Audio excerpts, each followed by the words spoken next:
Hello மக்களே, இப்போ நம்ம எங்கே போய்கிட்ருக்கோன்னா புதுக்கோட்டையில் இருக்கிற இப்ராஹிம் ஃபார்ம் ஹவுஸ்க்கு தான் போய்கிட்ருக்கோம். இதில் என்ட்ரி டிக்கெட் எவ்வளோன்னு பார்த்தீங்கன்னா ஒரு ஆளுக்கு 100 ரூபா.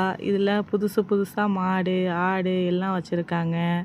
இதில் பார்த்தீங்கன்னா இந்த மாடெல்லாம் பார்க்க ரொம்ப பிரம்மாண்டமாக இருக்குது. இந்த மாடு பாருங்கள் தூங்கிட்டு இருக்கு, கொம்பை தாங்கிட்டு தூங்கிட்டு இருக்கு பாருங்கள். அதே மாதிரி பார்த்தீங்கன்னா இதில் வந்து ஏசி போட்ட மாடு பார்த்துருக்கீங்களா? ஏசியில் தான் இருக்கும் இந்த மாடு. இந்த மாடு பக்கத்தில் போனோம்னா ஒரே வாடை அடிக்குது. அதே மாதிரி புதுசாக கோழி ஆடு மாடு வாத்து ஈமு அப்புறம் புதுசாக நீளமான வால் வச்ச பேர்ட்ஸு நிறைய இருக்குது.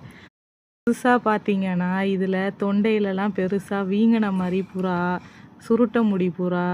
அதே மாதிரி இதுக்கு சாப்பாடுன்னு பார்த்தீங்கன்னா வாட்டர் மெலான் சாப்பிடுது. ஆனால் நிறைய வித்தியாசமான பறவைகள்லாம் இருக்குது. அதுக்கப்புறம் பார்த்தீங்கன்னா இங்கே வந்து நடந்து போகிற தூரம் கொஞ்சம் தூரம்தான். இதை பார்த்தீங்கன்னா இந்த பறவைக்கு வால் எவ்வளோ நீட்டமாக இருக்குதுன்னு பார்த்தீங்களா? இதே மாதிரி நிறையா பேர்ட்ஸ்லாம் இருந்துச்சு. அதுக்கப்புறம் பார்த்தீங்கன்னா இதை ஜூம் பண்ணுறக்காட்டியும் போதும்னு ஆயிடுச்சு. ஜூம் பண்ணி வீடியோ எடுக்கலான்னு பார்த்தா அங்கிட்டு இங்கிட்டு நவுந்துக்கிட்டே இருக்குது. இந்த புறாவை பார்த்தீங்கன்னா உடம்பு ஃபுல்லாக சுருட்ட முடி. அப்புறம் பார்த்தீங்கன்னா இது ராக்கு. இந்த என் பையன் மேலே ஏறிக்கிட்டு இருக்கான் பாருங்கள். இந்த இதுக்கு பாருங்கள் ஹேர் கட் பண்ண மாதிரி புறாக்கு ஹேர் கட் பண்ணி வச்சுருக்காங்க. முடியெல்லாம் எப்படி வளர்ந்துருக்கு பாருங்கள். கோழி, சண்டை கோழி, எல்லா கோழியும் வச்சுருந்தாங்க. அடுத்து நம்ம என்னத்தை பார்க்க போகிறோன்னு பார்த்தீங்கன்னா டாங்கி இருக்குது, ஹார்ஸ் இருக்குது. நாங்கள் போன சமயம் ரொம்ப டான்ஸ் ஆடிக்கிட்டு இருந்துச்சு, கத்திக்கிட்டு இருந்துச்சு. அதுக்கப்புறம் வந்து இது வந்து குட்டியோண்டு கால் வச்ச மாடு, குட்டியோண்டு கால் வச்ச குதிரை, நிறைய வித்தியாசமான அனிமல்ஸ்லாம் இருந்துச்சு. அப்புறம் பார்த்தீங்கன்னா இது கருப்பு வாத்து.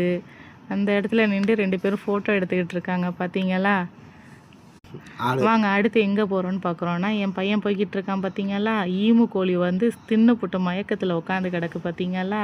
எந்திரிக்க மாட்டேங்குச்சு. அதுக்கப்புறம் இங்கே மீனுக்கு வந்து ஃபீட் பண்ணலான்னு சொன்னாங்க.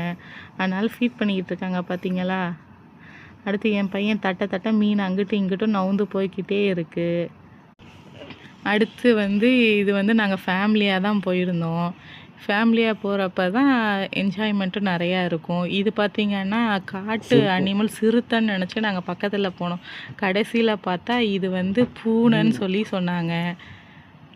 இந்த பூனையை பிடிக்கிற காட்டியும் போதும்னு ஆயிடுச்சு. இங்கிட்டு இருந்தால் அங்கிட்டு போகுது, அங்கிட்டு இருந்தால் இங்கிட்டு வருது. அதுக்கப்புறம் நம்ம என்ன பார்க்க போகிறோன்னு பார்த்திங்கன்னா இந்த